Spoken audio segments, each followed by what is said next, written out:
In modern Japan, nature is often something we admire from a distance. Carefully trimmed gardens, cherry blossoms photographed for Instagram, and cedar forests lining highways. But in traditional Japan, plants were not just decoration. They were alive in a much deeper sense. Long before science explained photosynthesis and root systems, people believed plants were vessels of invisible forces. Trees could house spirits, flowers could ward off demons, and certain leaves could heal the soul or poison it. In the worldview shaped by Shinto and early folk beliefs, every part of nature possessed kami, divine presence. Mountains, rivers, stones, and especially plants. To cut down a tree or uproot a herb was not only a neutral act. Well, it wasn't at all. It could invite misfortune, illness, or even death. I'm Kevin O'Shea, and tonight on Supernatural Japan, we enter the forest of old beliefs to explore 6 plants, once feared, revered, and whispered about as magical.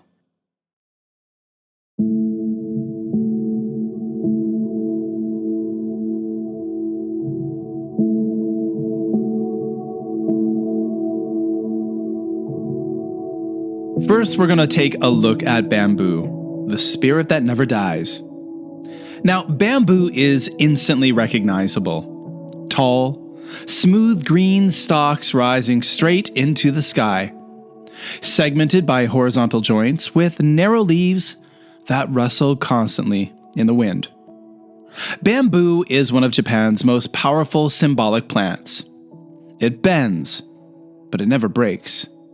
It grows impossibly fast, and even when cut, it returns. In folklore, bamboo was believed to possess regenerative spirit energy, a sign of immortality and resilience.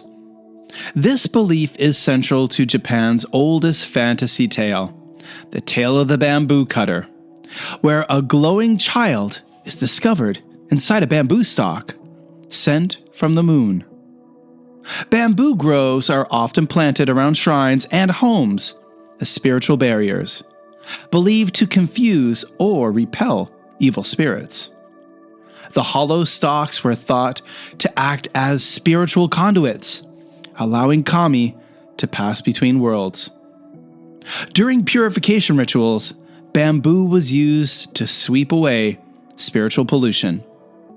The sound of bamboo knocking in the wind was said to scare off wandering ghosts. To ancient Japan, bamboo wasn't just a plant. It was a bridge between realms. Next, we're going to take a look at mugwort, or yomogi, the demon-burning herb. Now, mugwort is a wild, bushy herb with jagged, deeply cut leaves, green on top and silvery underneath, often growing in roadside patches and neglected fields. Mugwort, known as yomogi, has always lived in the shadow world between medicine and magic. It was burned to repel evil spirits, hung above doors to block curses, and stuffed into children's clothes to protect them from illness and possession. During seasonal festivals, people bathed in yomogi-infused water to cleanse themselves of spiritual filth. In folk belief, mugwort had a power to burn invisible entities, not physically, but spiritually. Demons, it was said, found its scent unbearable.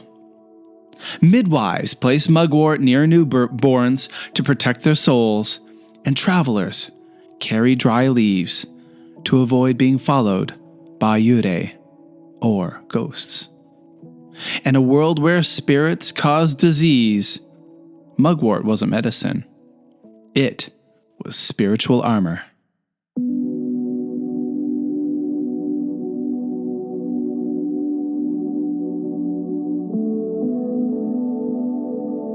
Let's take a look at the beloved sakura, the cherry blossoms. Sakura trees bloom with delicate clusters of pale pink or white flowers, each petal thin as paper, falling easily at the slightest breeze. Cherry blossoms are beautiful, but their beauty is deeply unsettling.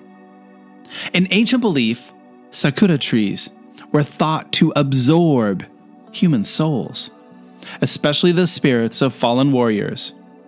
The pale pink petals symbolized blood diluted by time. Some legends claim cherry trees only bloom so beautifully because they are rooted in burial grounds. Others say that each falling petal carries a fragment of a human memory. During Hanami, people drank beneath the trees not just to celebrate spring, but to commune with the dead. The blossoms were believed to temporarily return ancestral spirits to the world of the living. Sakura was never just romantic. It was a reminder that beauty exists because death came first. Next, let's take a look at cedar, the god trees of death and protection.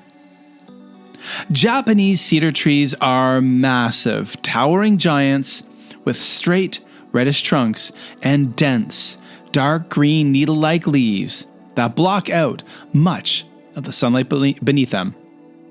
Towering cedar trees, or sugi, have always been sacred. They line mountain paths, surround shrines, and dominate Japan's most haunted locations. These trees were believed to house powerful kami, especially gardens, of the boundary between life and death. At places like Okunoin Cemetery in Koyasan, ancient cedars stand among graves, forming a forest where the living walk beside the dead.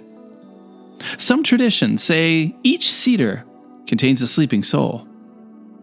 Cutting down old cedar trees was feared to bring illness, madness, or family ruin. They weren't wood. They were sentient guardians. Cedar forests were places where spirits listened and sometimes answered.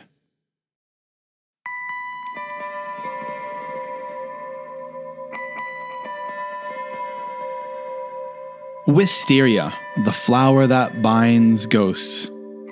Wisteria grows as long hanging vines, dripping with cascading clusters of purple, blue, or white flowers that look like waterfalls frozen in midair. And I absolutely love it when I would see wisteria growing in Japan in parks, over lattices, over park benches, especially since, guys, if you know me, you know I love insects, and wisteria always attracted the best bees, especially the kumabachi, the Japanese carpenter bee. You find lots of them foraging in wisteria. Now, wisteria, or Fuji, was believed to restrain supernatural beings. Its hanging vines symbolize spiritual chains. Folktales describe wisteria being planted to trap vengeful spirits, preventing them from wandering. Some legends claim ghosts become entangled in its scent, unable to move on. Others say that wisteria absorbs negative energy, feeding on sorrow and resentment. This belief survives today in pop culture, where wisteria is often used as a barrier against demons. To ancient Japan, wisteria didn't bloom for beauty. It bloomed to imprison the dead. Our last plant this evening in this episode of Supernatural Japan will be foxglove, the foreign flower of poison and fairies. Now, foxglove produces tall stalks lined with rows of bell-shaped purple, pink, or white flowers, each bloom speckled inside like the throat of a creature. And they are absolutely gorgeous flowers.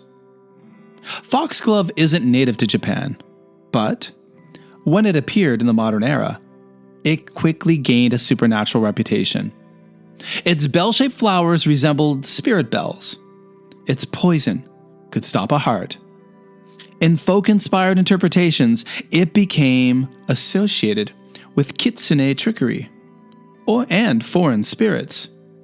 Some believed foxglove allowed humans to hear whispers from the spirit world before death, and others warned that touching it invited hallucinations, visions, and possession.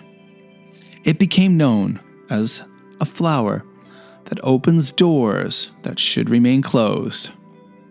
A plant that does not belong, but it knows too much.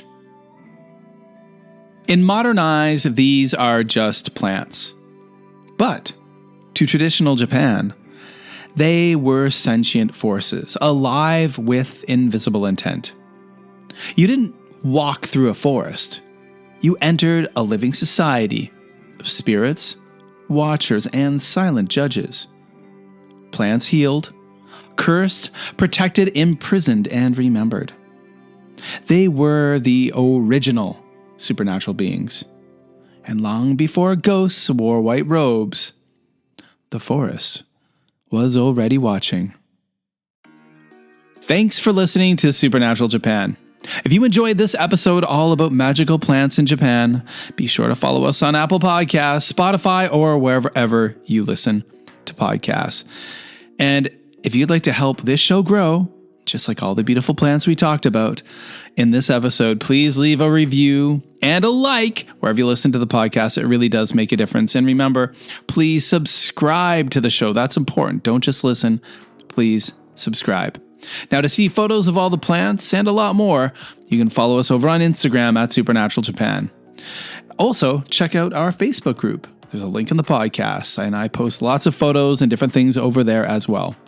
You can follow me, Kevin O'Shea, over on Blue Sky and X at Mad for Maple, and you can support the show over on our Buy Me a Coffee.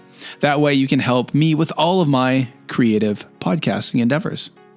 Now also, folks, check out my weekly diary-style podcast, Tales from Kevin.